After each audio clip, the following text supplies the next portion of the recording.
Alors d'abord, dans 25 ans, je pense que ça sera toujours le bon modèle d'organisation d'immeubles parce que je ne crois pas qu'on invente autre chose de mieux. Et même si on est à l'aune d'une réforme, tout porte à croire que ce modèle-là va perdurer. Dans 25 ans, je pense d'abord que les technologies du bâtiment auront fait beaucoup de progrès et que nous pourrons bénéficier d'un certain nombre de matériaux qui nous permettront d'améliorer considérablement les performances de nos immeubles. Je pense au vitrage, je pense au revêtement, je pense également à la connectivité. Je pense que dans 25 ans, un syndic de copropriété gérera son immeuble avec des indicateurs en temps réel de ce qui va se passer en termes de perte de charge dans une colonne, d'une fuite sur une canalisation d'eau usée, d'une baisse de température du circuit d'eau chaude. Et je pense qu'il le sera presque le premier, tout simplement parce qu'aujourd'hui, nous avons déjà des fournisseurs qui sont capables de nous mettre en place des capteurs. Et je pense qu'on aura tout simplement une capacité de contrôle, d'écran de contrôle de nos immeubles. Je pense aussi que le syndic de copropriété, dans 25 ans, va offrir les services qui n'existent pas ou qui n'existent plus. Je pense qu'on a commis une erreur considérable.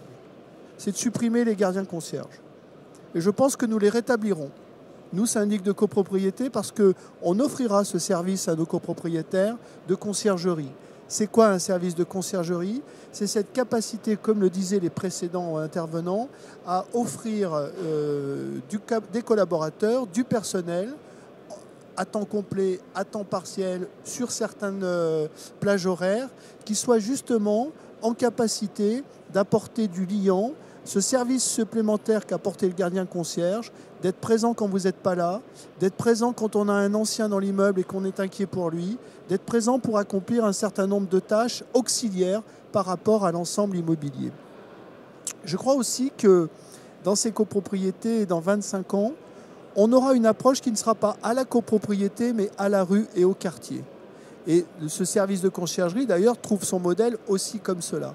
Et je rejoins aussi ce qui a été dit, c'est que dans les projets de rénovation globaux qui sont en place, je pense qu'on peut aussi parfois mutualiser un certain nombre de choses. Et notamment mutualiser la création d'espaces communs qui manqueraient à l'échelle d'une rue. Je pense aux poubelles, je pense aux vélos, je pense aux poussettes. Parce que dans une rue où vous n'avez que des immeubles des années 30, on ne créera pas des espaces communs comme ça.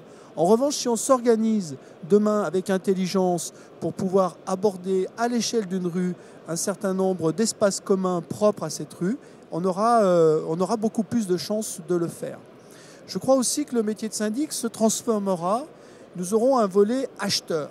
Je pense que nous serons aussi bien plus que des syndics, mais de véritables coopératives d'achat pour nos immeubles, que les copropriétaires contrôleront d'ailleurs directement, mais à côté de ça, une offre de services améliorée. Évidemment que la gestion va être dématérialisée, ne nous leurrons pas. D'ailleurs, la loi Elan vient de nous permettre de faire des votes par procuration et des assemblées générales en vidéoconférence. Et pour autant, vous voyez, la FNIM était contre le vote par procuration.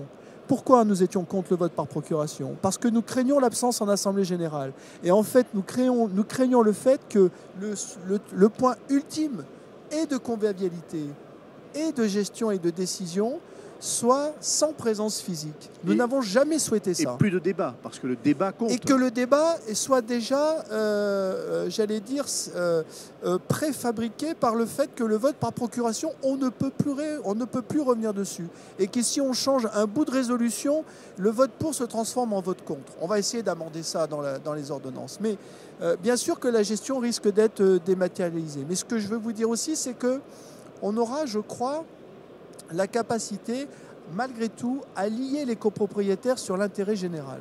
Je crois que la copropriété, l'affectio coproprietatis, il n'a de sens que si l'intérêt général de l'immeuble est pris en compte par les copropriétaires. Et pour ça, il faut des copropriétaires qui ne soient pas exsangues au moment où ils achètent, parce qu'ils n'ont plus après d'envergure pour traiter leur partie commune. Et ça veut dire quoi dans mon idée? Ça veut dire que quand on achètera un lot de copropriété dans 25 ans, on aura la liste des investissements qui auront été faits sur les 10 dernières années. On aura le montant de l'épargne qui est consacré au plan pluriannuel qui va avoir lieu dans les 5 années. et que quand on achètera un lot de copropriété, on achètera la somme des investissements faits, la somme de l'argent mis de côté pour les futurs investissements, et on achètera la perspective d'investissement dans cet immeuble. Ce qui existe déjà dans le monde anglo-saxon et ce qu'il faut que nous fassions aussi. Je crois que les fonds travaux aujourd'hui sont utilisés d'une façon, j'allais dire, égoïste et sans vision à long terme. Il faut rétablir cette vision à long terme.